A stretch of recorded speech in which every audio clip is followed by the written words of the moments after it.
রাজধানী ঢাকায় যাওয়ার কথা বলে বাড়ি থেকে বের হয়ে প্রেমিকার সঙ্গে ঘুরতে গিয়ে স্ত্রী ও মায়ের হাতে ধরা পড়েছেন এক স্বামী। পরে জনসম্মুখে স্ত্রীর ওপর হামলার অভিযোগ উঠেছে ওই স্বামীর বিরুদ্ধে। ঘটনাটি ঘটেছে বরিশাল নগরীর ফজলুল হক এভিনিউ সড়কে।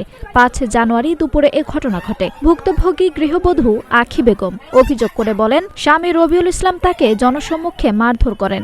এ সময় তিনি সাহায্যের জন্য পথচারীদের ডাকলেও কেউ এগিয়ে আসেনি। আখি বেগম জানান, শনিবার সকালে তার স্বামী বাসা থেকে বের হয়ে ঢাকায় যাওয়ার কথা বলেন। সন্দেহের কারণে রবিবার শাশুড়িকে সঙ্গে নিয়ে বরিশাল শহরে খোঁজ করতে গিয়ে স্বামীকে তার প্রেমিকার সঙ্গে হাতে নাতে ধরেন। অভিযুক্ত রবিউল ইসলাম ঝালকাঠির নলছিটি উপজেলার বাসিন্দা। এ ঘটনায় মামলা দায়েরের প্রস্তুতি চলছে বলে জানিয়েছে ভুক্তভোগী। আঞ্জুম হক আরবি, নাগরিক প্রতিদিন।